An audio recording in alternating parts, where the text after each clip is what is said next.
Today, we are going to talk with a friend of mine, a 911 dispatcher with 23 years experience in the business. She used to dispatch for me back in the day. We are going to talk about all things in relation to calling 911 for emergency, what to do when you can't speak but there is an emergency, what to do when you call 911 by accident, and we're going to talk about what is a life and death emergency versus what you think is a problem for your day and not an actual emergency, what to do. Today on Safe Realty with me, your host, Shannon Cutler, I'm on a mission to educate my listeners so that they don't become the next true crime news headline. As a former police officer with 18 years of investigative experience and now a real estate agent, I guide realtors on how to handle their own security in vulnerable situations and develop best safe business practices. If you enjoy learning tools to improve your safety, I'm going to ask you to please follow this podcast, and if you would, leave a review. Share it with your friends, and even better, play this episode at your next office meeting. Let's get as many people with their ears on this information as we possibly can. I'm so thrilled that you're joining me today for this wonderful conversation with my friend Carolyn, 911 dispatcher, working up in the northern reaches of Canada. Things may be a little different in the US, but not that much different. And she does explain that to me off camera at the end. So I am thrilled for you to listen to all the things 911 dispatching. I can't wait for you to experience some of the interesting things that she's experienced with us as we go through this conversation today. So welcome to Safe Realty. So I guess, Miss Lovely Carolyn, why don't you just start by telling me about your job as a 911 operator, and you can, give as much detail as you want about it, and we'll just go from there. Okay. I think it's going on 23 years service as a 911 operator, dispatcher for a police agency. I've worked in several places throughout Canada, including BC, Alberta, Nunavut, Northwest Territories, and the Yukon. So it's a great job, never the same day twice, ever, which is lovely. So where has been your favorite place to work and all that? I don't know if I have a favorite. They've all given wonderful challenges. My favorite place to live is the Northwest Territories, followed very closely by the island, especially when we're sitting in minus 40 and lower for the last little while. But all of the spots I've worked have offered really unique challenges.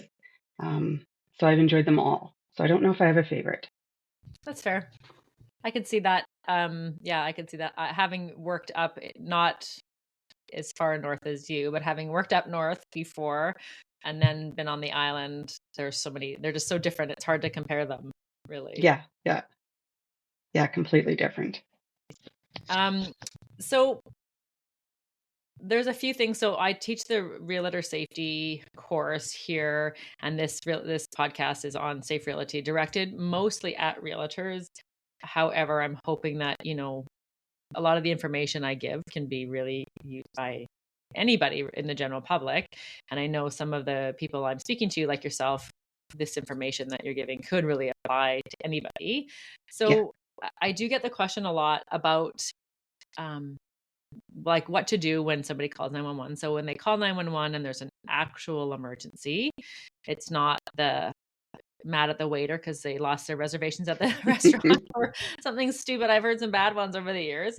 But when someone calls 911, you pick up on the other line. What should they do? So just to start right from the beginning, what happens when you call 911? Thankfully, most people will never have to call 911. They're not going to use the service.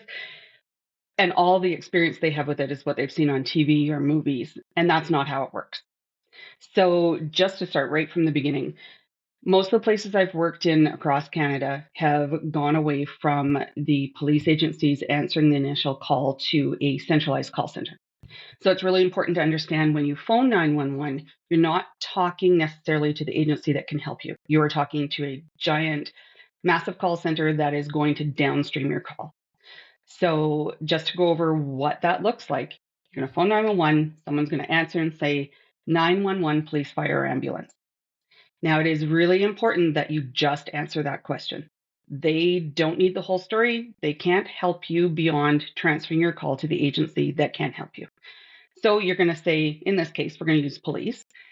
You're going to say police. They're going to ask for where you're at. They're not looking necessarily for an address or a specific location. They're looking for your jurisdiction. So just if you're in Sydney or you're in Saanich or wherever, just give them something quick so they can transfer you to the right agency that can help you because they are going to downstream to whichever area you're calling about. So 911, police, fire, ambulance, police, they're going to get where you're located, and then they might confirm your phone number, even though they'll have it on call display. We don't trust that because that technology sometimes fails. Okay. So once you get transferred to police, sometimes it'll be an open line and you'll hear them do that transfer. Sometimes it won't. Just wait patiently until you hear a voice asking you what your emergency is. Okay. Now, this feels like it takes a lifetime. It doesn't. It's probably about 30 seconds, but you're panicked, you're scared. It needs to go faster. Just trust the process. It goes quick. It just doesn't feel like it. So police are going to pick up, and the first thing they're going to say is something like, police, where is your emergency? Not what, but where. And it's so important that you are able at this point to give a specific location, because if we can't find you, we can't help you. So if you can give an address, if you can give a street name, all of that is great. If you can't or you don't know where you are, say that. We are trained to get the information we need to figure out where you're at. Again, on TV and in the movies, they have all these screens and your location pops up with a little stick pin and a map. That doesn't really happen. The technology is not there yet. We can get up here, it's called a rapid SOS, and it tells us a lat and long or sometimes even an address of where your cell phone is calling from. But that technology is not perfect. So we don't rely on it. We use it as a tool if we have to. But the best thing is for you to be able to tell us where you're at. Again, this might feel like it takes forever. It doesn't. It's quick. Just answer our questions. And once we determine where you are, we'll proceed from there. So then we'll start asking, what is your emergency? And again, we need you to be quick and clear and concise. If you start telling us your life story at this point and it sounds something like, well, 3 weeks ago, I saw a guy in a red t-shirt, we're going to stop you. We're going to cut you off and we're going to take control of the call again, and we're going to get the information that we need. Okay. Sometimes that sounds like it can be a little rude. We're not being rude. We have a job to do and we need information. So we're going to take control of the call. From there, depending on the situation, we're going to ask you different questions and get the information that we need. And then we're going to dispatch the officers. So sometimes, like I said, it feels like it takes a lifetime. It doesn't. Start to finish. If you cooperate with all the questions, it's usually about 3 minutes. You will always be asked, is there weapons? And are drugs and alcohol involved? It might seem weird that we're asking these questions, but it's officer safety. So we will always ask that. So if you ask drugs and alcohol involved, when you say it's for officer safety, having been on the other side of that, I know. But what is important about, I mean, weapons for sure I get, but what's important about knowing if there are any drugs and alcohol involved in the incident that's ongoing? Drugs and alcohol change how people react. They change how it just modifies people's behavior. So it's important for us to know if we're walking into a situation where there are definitely drugs and alcohol involved, especially drugs these days, the officers need to know so they can respond accordingly.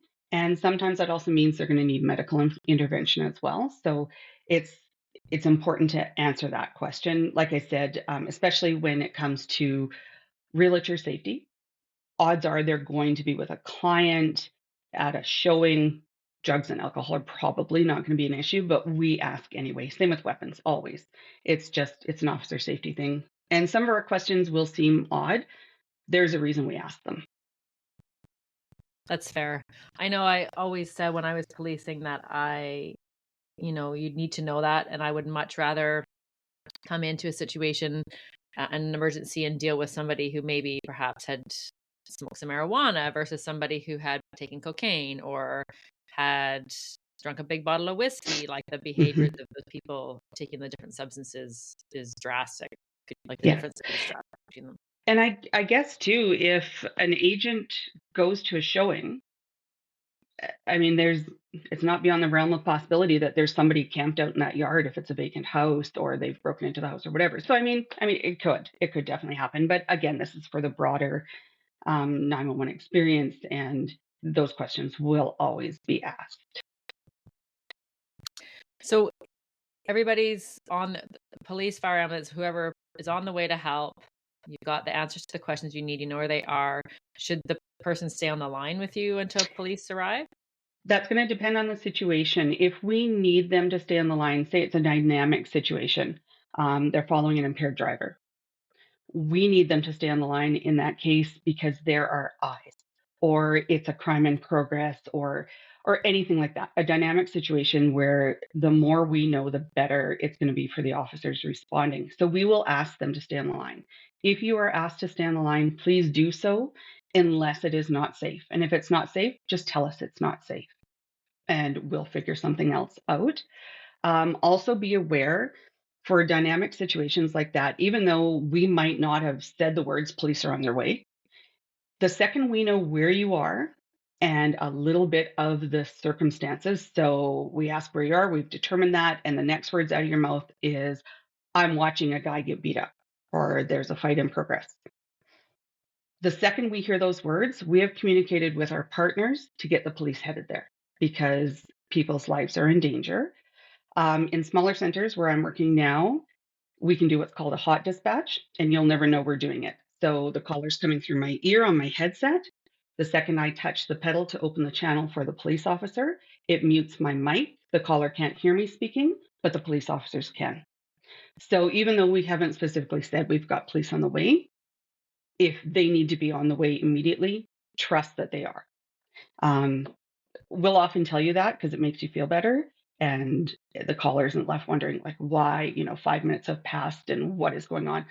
But sometimes we don't because the conversation doesn't allow for it for whatever reason. Hmm. Yeah, I had an agent I taught recently, and she said that she had to wait. This is a few years ago. Had to wait 3 hours for police to arrive. And during the time while she was waiting, she was trapped in a bathroom, and there was a client that she didn't know, the stranger client that wasn't actually a client, but he was an offender, and trying to get to her, and she had to wait 3 hours. Now, in in our area, I mean, where you are now up north, like I mean, even then, the distance between where the police are and where they need to go can be really, really great. For example, we service the Skeety area. So if Hmm. we're on the Skeety and I have a friend that had a bunch of listings over there and there's an emergency, if you can get cell service, which we'll talk about in a minute about the SOS functions, then she could have to wait for police to get to the boat, to get across, get a quad or whatever to get to them, and it can be quite a significant amount of time. In a situation like that, if possible, what would you recommend somebody do, or would you be able to stay on the line with them for that kind of period of time? Absolutely. In a situation like that, and I've dealt with that, I used to dispatch out of the islands, so we dealt with the outer Gulf Islands. Here in the north, police presence is not always readily available for you. So I would stay on the line, absolutely. And I am going to do my best to keep that person safe. I'm going to give them some ideas of what they can do. For example, you said she was locked in a bathroom. That's fantastic. Is there anything in that bathroom that can barricade that door? Is there a window in the bathroom that you can escape from? Is there anything in that bathroom you can use to protect yourself if it comes down to that? I need you to get in the bathtub, lay flat down just in case there's a firearm involved. You know, anything that can help them. And I'm going to do my best to keep them calm during that entire time as well. I can hear what's going on in the background and I'm relating that to my officers. Okay, I heard Buddy, he's screaming now. Sounds like maybe he's under an influence. Okay, I can hear that he's talking about a weapon or it's suddenly very, very quiet in the background. Maybe he's left or anything like that. So yeah, I'm going to stay on the line with that caller, and they're going to give me as much information as they can. I'm going to do my best to keep them calm. The more information I can get, the better for the officer's safety. So yeah, we're short staffed a lot of places, but that doesn't matter because that moment in time, that caller is the only person that I am dealing with that is important at that time. Yeah, that's great, and that's great for people to know, especially when they are isolated out in a rural property, or just there's a parade and there's a blockade and you can't get through the Yeah. cars and the officers are trying, and it's, because all these things, nothing is ever perfect in an emergency. Like you said earlier, everything seems, even though it's in 30 seconds, it seems about like 6 minutes, or, Yes. time Yeah. seems greater. So, okay, and I used to deal with this back in the early days when somebody would call 911 by accident and hang up, or the kid would be playing with the phone and hang up, and we would still have to go, depending on the situation, to make sure that it wasn't like somebody was in trouble. They only managed to get to 911 before the would-be attacker came in, found the phone, and grabbed it and hung up. So it's still an Yeah. emergency. We just don't have any information. So if somebody calls, in this situation, if they call 911 by accident, there's no emergency, they call by accident, they hear the 911, oh, oops, what should they do? Should they hang up, or should they stay on the line? No. What should they do? Yeah. So if you call by accident, please stay on the line. If you hang up, we still have to deal with it. We'll phone you back. We'll track you down somehow, and it takes a lot of time. Stay on the line. Let us know it was a mistake dial, and we're going to ask you, is there anybody there keeping you from answering these questions? And if you say no, and we're confident with that, we're going to get a little bit of information from you. We're going to get where you are, because a file still has to be created. In every area that I've worked, and I'm sure this is the same across Canada, every 911 call generates a file, whether it's a mistake call, a pocket dial, a legit call, whatever. And an officer will follow up. So even if it's an accidental dial, stay on the line, answer the questions. We'll let you know. An officer is probably going to phone and follow up with you, and they're going to ask you the same questions, answer them again, and it's all over and done with. If you hang up, like you've dialed 911 by accident for whatever reason, and you're like, whoops, and you hang up before we get the call, remember I said that these calls go into a central dispatch. Their default is police. So any hang-ups, any calls that they can interpret, anything like that automatically goes to police. So again, we're going to get the call. It comes in as a hang up. We're going to take the call display number, the lat and long that we might get, whatever information. We're going to call you back a whole bunch of times. If we can't reach you, a file is created and a police officer is dispatched as if it is a legit emergency. Apple Watches, I believe, and Apple phones, they have a fall detect, and we don't get those much up here, but down south, they're definitely a thing. Again, if it's not a legit emergency, just stay on the line. It takes a few minutes. We'll deal with it. You haven't done anything wrong. You're not going to be in any kind of trouble. We have to follow up on these. We can't just leave them. And also, it's important to note, even a phone that is deactivated will still phone 911. So if you've got an old cell phone that you give to your child to play with, and they somehow manage to hit the combination of those numbers, it is going to come through to us. The unfortunate part is a phone that's deactivated, we don't get the phone number. We rarely can get a lat long. A file is still created. It causes a lot of problems. It takes a lot of time. So if you have got a cell phone that you give a child to play with, you need to completely deactivate it, remove the SIM card, all of that. I'm not techie enough to know what you have to do but I'm sure that there's lots of people out there that can figure it out. But just so you're aware that even a phone that's no longer connected to a network will still dial 911. So we get them all the time. Yeah, I bet. And that is common with littles that have these old phones. I know I have Mm-hmm. a box of old phones that I've given my kids over the Yeah. years. Um, so yeah, and I just wanted to just sort of follow up with what you said on, and with people that are listening.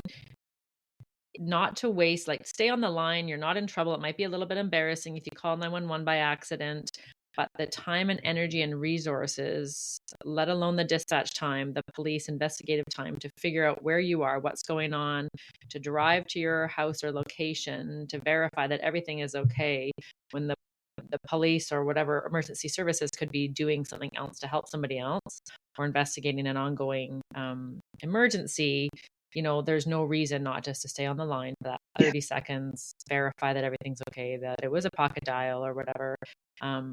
Yeah, that's a really important one to remember, because those resources can be deployed elsewhere to help Yeah, somebody in an absolutely. emergency. Yeah. Yeah.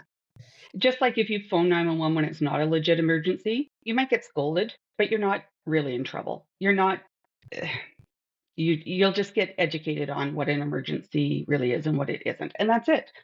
And you go on with your life and there's no harm done. And that's fair. So how do you, like, what do dispatchers feel about people programming like a 911 shortcut into their phone? What do you think? What are your thoughts on that? And I know that you guys as dispatchers probably talk about it. We get it a lot because the second you put 911 into your phone, it comes through to us. So we ask people, please don't do that. 911, it's 3 numbers. It's everybody knows it, everybody remembers it. When you program it into your phone, it comes through to us. So that's a call that is not an emergency call. It's one of those hang up ones. And second of all, it makes it a lot easier to accidentally dial 911 if it's just one button on your phone. So please don't. Everybody knows 911. It's 3 numbers. That's fair. That's totally fair.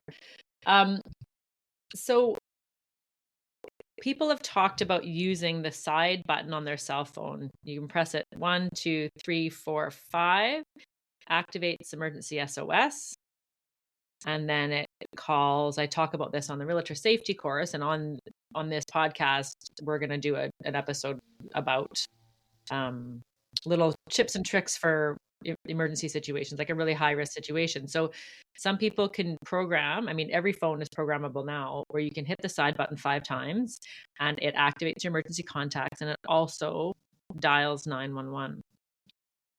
Have you experienced anything like that?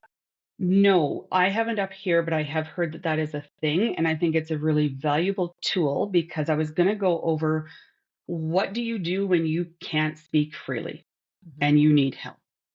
That is a brilliant thing where it's going to open that line. Again, it goes to that central dispatch or central call center.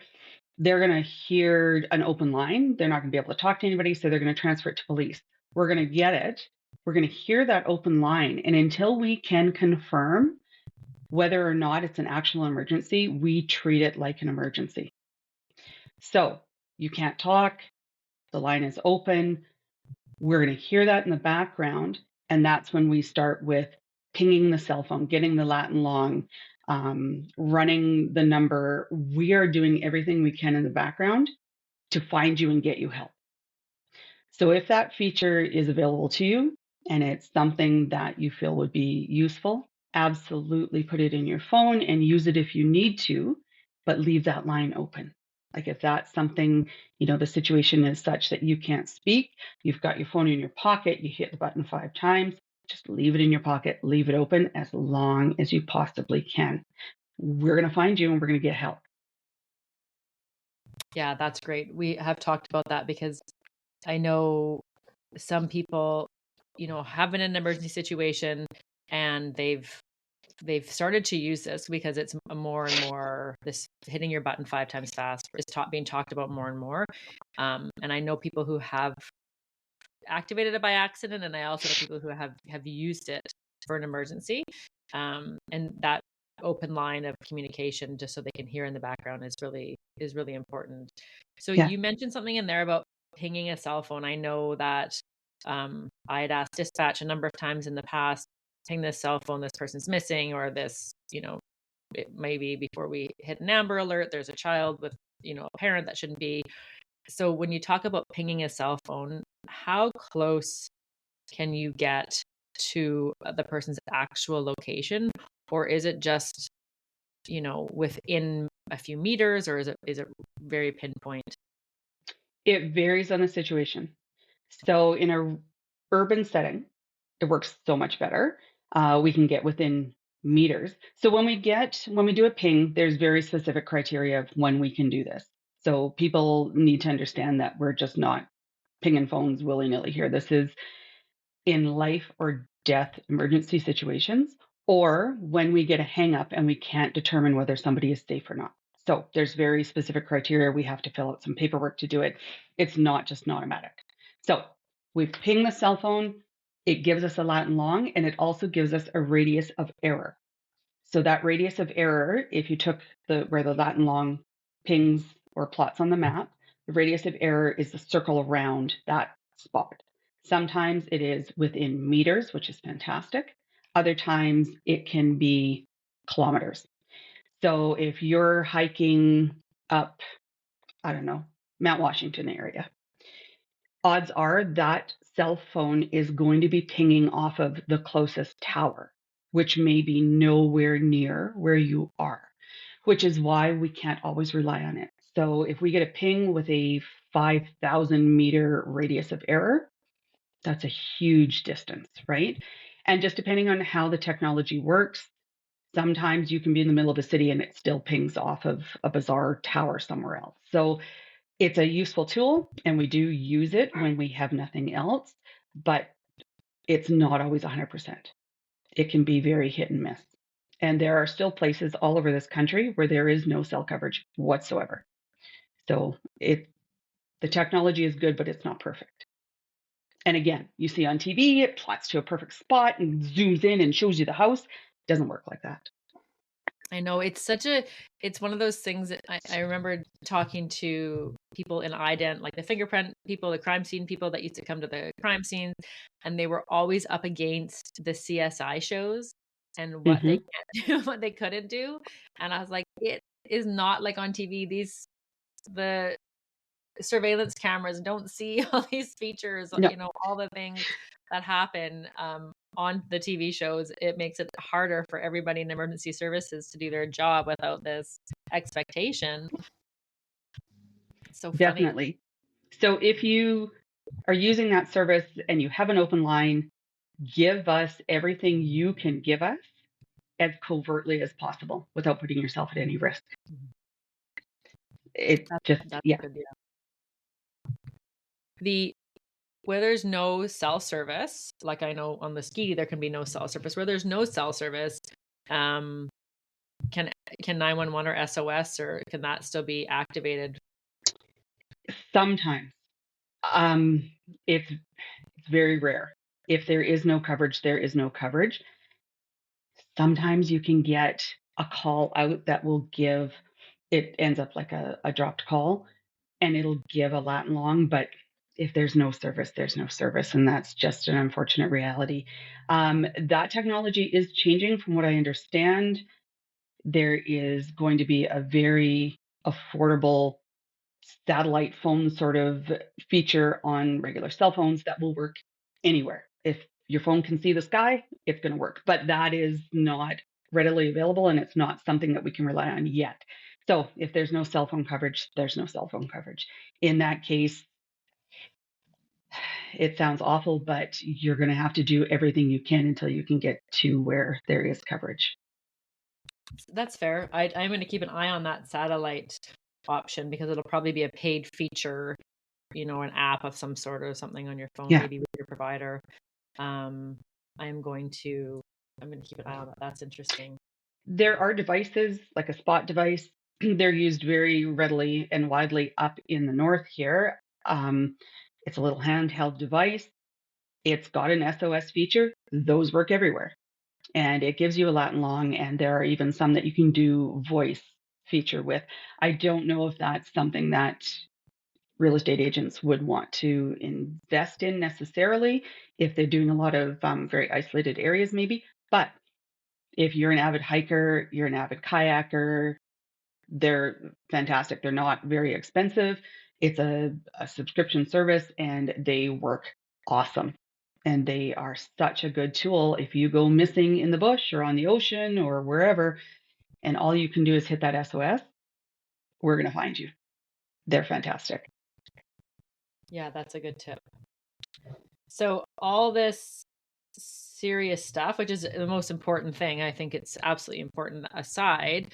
You said you've been dispatching for 23 years, which is a long time, but it's, you've probably seen and heard and experienced a ton of things. Yeah. Do you have any top stories that you want to share, something funny or scary or whatever that you think is appropriate to share? Um, just for people that are using 911, just be aware that you will never shock us. We have heard it all. If you do shock us, we will tell you and congratulate you because we've heard a lot. Um, we really don't dwell on the terrible calls a whole lot. Some of them are unfortunate. They do stick with you. It's the funny ones that we remember and that we enjoy so very much.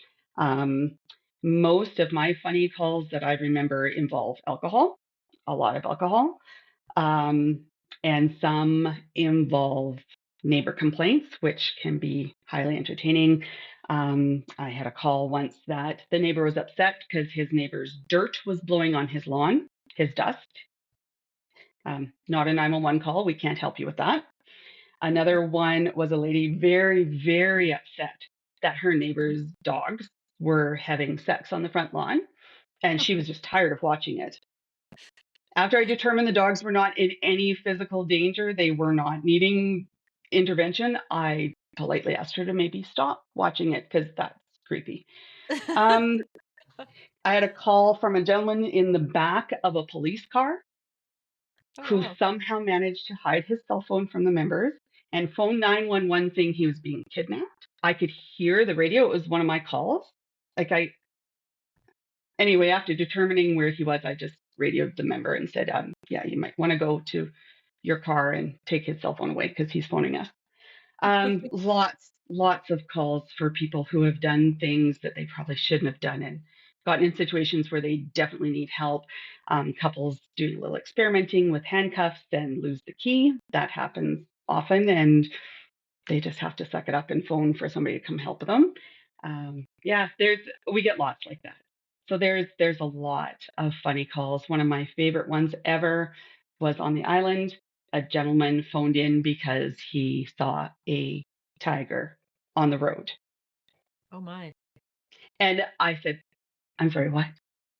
And he said, a tiger, a man eater, and I said, sir, are you intoxicated? Yes. But it was a tiger, and there was. He wasn't wrong. It had escaped from an enclosure and was strolling down the middle of the road out in a rural area. And yeah, that was the most fun file to dispatch. And the whole situation, when the members pulled up, this individual was in the box of his truck with a dead chicken trying to call this giant cat. So he was placed in temporary custody for his own safety. And the owner of the cat went and retrieved the cat. It was her pet, and everybody was safe at the end. But if I could have a tape that I listened to over and over again, which we can't obviously, but that would be the one because that was the most fun ever. Because when I dispatched it, the members also went, sorry, a what? And What's I happening? actually got to say tiger, T-I double ger tiger.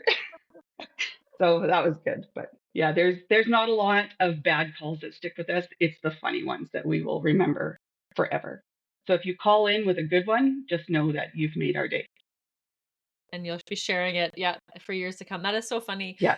It probably was before everybody was recording everything on cell phones. Otherwise, there would be some video footage of the tiger. Yes. Yeah. The gentleman that called in, his sober wife was driving, and I did speak to her, and she confirmed his story. And so, yeah. Anyway, when we found him, the owner had intercepted him before we had gotten there to speak to him and had actually given him the raw chicken. And like I said, he was in the back of his pickup truck calling. Anyway, so It's alcohol crazy. always makes for good stories. I mean, it can be a terrible, devastating thing as well. But most of the funniest stories are from people who have had a little bit too much to drink. And I love that this guy has a bloody chicken, and he's using himself. He's Yeah. essentially bait for this Yeah. hungry tiger. Like what? Yeah. What could go wrong for this wild predatory animal to then come Right. up? And do you think he's just going to stop with the chicken? It's all over your hands. He might have a bite I of you. know. Oh my God, He that is. was helping. He was helping. Sometimes you just have to keep them busy just to keep them. Oh my gosh, that is so Yeah. funny. Yeah, Yeah. I know some of the. I agree with you. Like having been in emergency response, you have to process and move on from the negative calls. And there's so much good out there that we have Yeah. to do focus on that just for your own mental well-being. And because humor can be the best medicine and can, you know, keep us alive and keep us talking and laughing together and sharing those stories. Absolutely. Yeah. I had lots of animal calls when I worked up north and moving escaped horses and all sorts of stuff. Yeah. Yeah, we had a member one time wanting, and I don't know if you were working at that time. I won't say his name. We can talk later. Some cattle had escaped. They were on a highway, a busy road in Nanaimo, and he wanted to taser one of the cows, a steer, like a 2,000-pound animal. He had no idea what was about to happen if he tried to do that. However, the sergeant on duty at the time, who was an old farm boy, and I can picture him leaping across his desk. And again, I wish cell phones were a big thing then because I would have paid to see this event unfolding. But the member said, "Permission to taser the cow." And the sergeant, all you heard was him hitting the base station and yelling, "No!" Anyway, it would have been fantastic. I asked him after it was all said and done, "What was your plan after you tasered the cow?" And he said, "Well, I was going to tie it to the bumper." No, no. But I You would mean, have had that's not a one wild 911 animal. call. Yeah. Oh Exactly. my God. You would have That's been not dealing a with 911. a wild animal on your hands that's now all amped up with the Yeah, supercharge. Oh my yeah, God. yeah. It would have been fantastic. It wasn't a 911. It was a dispatch thing, but it would have been a 911 had he done that because somebody would have phoned in saying, "There's a police officer tied to a cow and a bumper bouncing down the highway. I think That's you need to come." right. Oh my God. Oh, that's, it's those types of things like you can't make it up. There's No, no fiction that you can make up. That is all the things that you come across. That's so funny. yeah. So I So, won't give as I you, said, oh, sorry. go ahead. When in doubt, phone. If it's not an emergency, we will tell you it's not an emergency. You will not shock us. We are the original we listen and don't judge people because we don't. We know you're having a bad day. It's the worst day possibly of your life. We're here to help you. So, yeah, when in doubt, phone.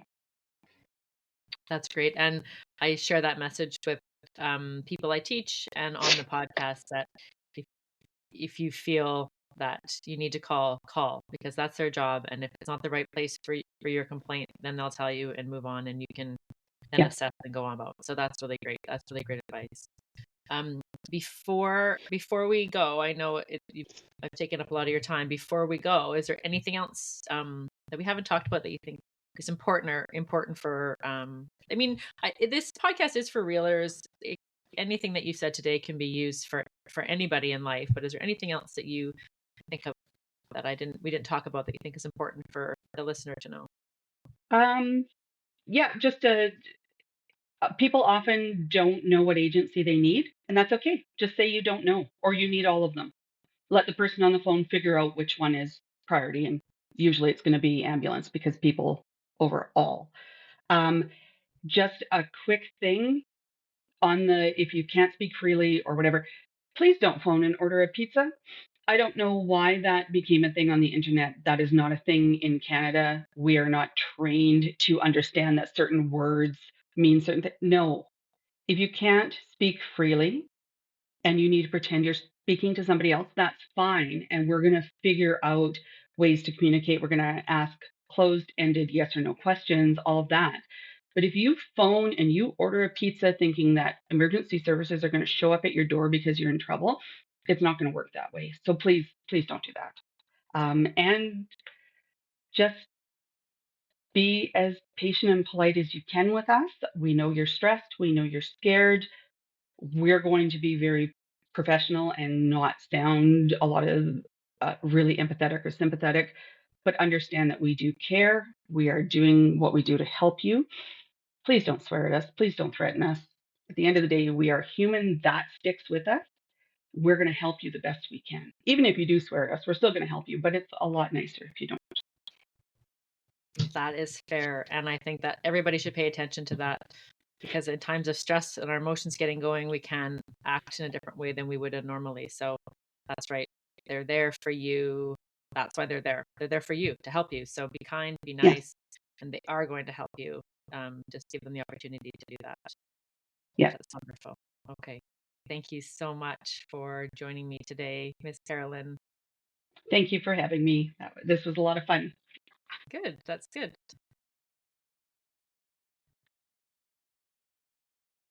Before we recap today's episode, if you have a story or a tip to share, please reach out to me via email or social media. Your experience could help someone else and might even be featured on an upcoming episode. Links are below in the show notes. Please leave a rating and review so that others can find me and learn ways to keep themselves safer. Share this with 3 friends. Better yet, please play this at your next office meeting with your agents.